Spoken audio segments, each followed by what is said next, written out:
اللہ تعالیٰ نے مچھلی کو بنایا تو مچھلی کا رشتہ پانی کے ساتھ رکھا، جب اللہ تعالیٰ نے پودے کو بنایا تو پودے کا رشتہ مٹی کے ساتھ رکھا، اور جب اللہ تعالیٰ نے انسان کو بنایا تو فرشتوں سے کیا فرمایا؟ فرشتوں میں بندے کو بنانے لگا ہوں اور بڑے ٹھیک طریقے سے بناؤں گا، اور بنانے کے بعد اپنی خاص روح اس میں پھونک دوں گا، پھر تم اس کو سجدہ کرنا۔ تعلق دیکھیں، مچھلی اور پانی کا تعلق کیا ہے؟ مچھلی کو پانی سے نکال دے مچھلی مر جائے گی۔ پودے کا اور مٹی کا تعلق کیا ہے؟ مٹی سے پودے کو نکال لیں تو پودا مر جائے گا۔ یہی اللہ کا اور بندے کا تعلق ہے۔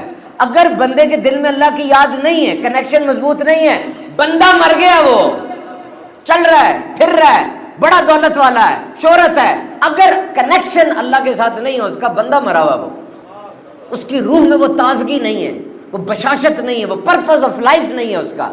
We need a natural environment to grow. If it comes to plants, then their natural environment is oxygen, nutrients, post, sunlight and soil. ایک پودے کو کیا کچھ چاہیے؟ آکسیجن، سورج کی روشنی، کھاد، اب وہ آب و ہوا مل گئی تو وہ گرو کر جائے گا۔ ہمارا نیچرل کلائمیٹ کیا ہے؟ اللہ کا خوف اور اللہ کی یاد، اللہ سے تعلق۔ اگر یہ نہیں ہوگا تم گرو نہیں کر سکتے۔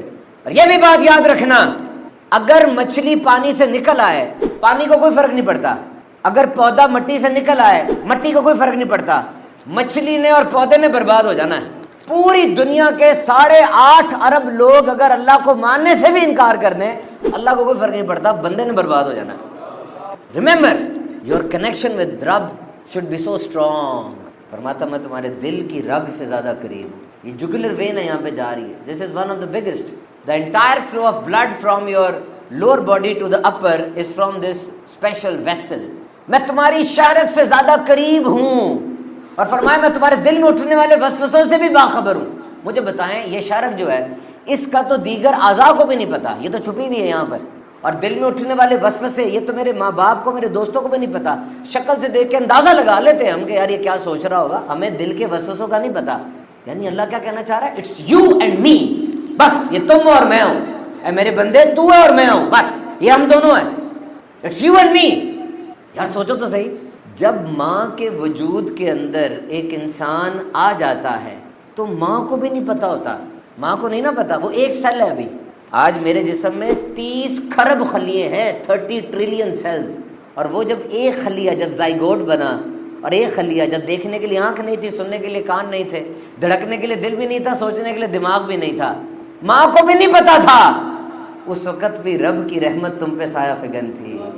8-9 دن کے بعد ایک ٹیسٹ ہوتا ہے HCG، یہ خون کا ٹیسٹ ہے، اس میں پریگنینسی کا پتہ چلتا ہے، اور 10 سے 12 دن میں خون پیشاب میں، یورین کے اندر پریگنینسی آتی ہے۔ اب ماں کو پتہ چلتا ہے کہ میرے اندر بچہ آ گیا ہے۔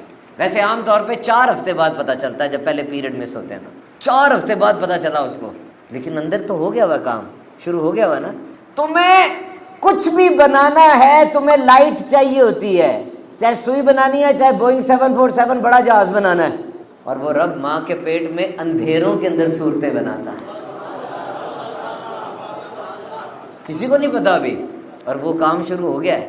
3 سے 4 ہفتے میں دماغ، دل اور ریڑھ کی ہڈی بننا شروع ہو گئی، اور 5 سے 6 ہفتے میں دل کی دھڑکن آنا شروع ہو گئی۔ 18 سے 24 ہفتے میں بچے نے سننا شروع کر دیا، اب وہ ماں کے پیٹ کی گڑگڑاہٹ، اس کے دل کی دھڑکن، اس کے سانس کی آوازیں سن رہا ہے، اور تقریباً 26 سے 30 ہفتے میں اس نے دیکھنا شروع کر دیا۔ ماں کے پیٹ پہ جو لائٹ پڑ رہی ہے، جو لائٹ پہ جاتی ہے اس کی آنکھیں چندیا جاتی ہیں، اور 17 ہفتے میں اس بچے کے ہاتھ کے نشان بننا شروع ہو گئے، ڈیکٹائلوسکوپی کہتے ہیں اس کو، سگنیچر ہے، پیٹ کے اندر اس کے ایسے نشان بن رہے ہیں کہ پوری دنیا میں ایسا کوئی کاپی نشان نہیں ہے، اور 4 سے 5 ماہ میں اس کا گوشت بن رہا ہے، اور اس کے پٹھے بن رہے ہیں، اور اس کی ہڈیاں بن رہی ہیں۔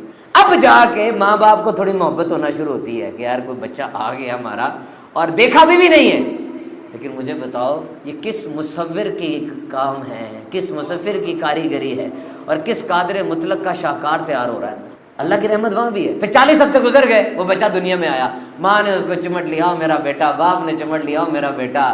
اب وہ بچہ بڑا ہو رہا ہے، اس کی آنکھیں دنیا دیکھ رہی ہیں، وہ دنیا سے لطف اندوز ہو رہا ہے، کھانے کھا رہا ہے، اور وہ چل رہا ہے۔ اب بات بڑھنا شروع ہو گئی، اب دوست بن گئے، اب وہ اسکول آ گیا، اب کالج آ گیا۔ یاد رکھو اللہ کی رحمت ہی اس کو چلا رہی ہے، اللہ کی رحمت ہی اس کو سلا رہی ہے، اللہ کی رحمت ہی اس کو کھلا رہی ہے۔ بڑا ہو رہا ہے، کمائی آ گئی، گھر آ گیا، بنگلہ آ گیا، بڑا اچانک ایک احساس ہوا اس کو، اچانک اس کو خیال آیا اب یہ سب کچھ چھوٹ رہا ہے۔ آ رہا تھا نا پہلے، اب چھوٹنا شروع ہو گیا ہے. کیا ہوا؟ یہ ماں چلی گئی، باپ چلا گیا، اسکول کے دوست گئے، کالج کے دوست گئے، یونیورسٹی گئی، کسی کا بچہ بھی چلا جاتا ہے، عہدہ گیا، صحت گئی، دردیں شروع ہو گئی. اب پہلے رسک لیتے تھے، اب ڈر لگ رہا ہے. کیا ہو رہا ہے یہ؟ ادھر ادھر دیکھو کوئی بھی نہیں ہے. لیکن بندے یاد رکھ، رب کی رحمت ابھی تیرے ساتھ، اس نے ایک لمحے کے لیے بھی تجھے چھوڑا نہیں ہے، وہ ہے. غور کر، غور کر کس کس جگہ سے تو نکلا ہے. تیرے رب کی رحمت تیرے ساتھ ہے. تو جتنا اللہ پر ایمان رکھنا ضروری ہے نا، یہ بڑا ضروری ہے اللہ پر ایمان رکھا جائے. اللہ کی ٹائمنگ پر بھی ایمان رکھنا ضروری ہے. اللہ کی ٹائمنگ ہوتی ہے ایک. میں نے بڑی محنت کی جی، آج تک کچھ نہیں ملا. اس کام میں بڑا سرمایہ لگایا، مجھے رزلٹ نہیں ملا. میں بوڑھی ہو گئی ہوں، میرے بچہ پیدا نہیں ہو سکتا، میرے بال سفید ہو گئے، یہ کیا ہو رہا ہے؟ طاقت نہیں ہے. وہی بھروسہ رکھو. Don't say like this. اللہ کی ٹائمنگ پہ بھروسہ رکھو. ایک خاص ٹائم ہوتا ہے.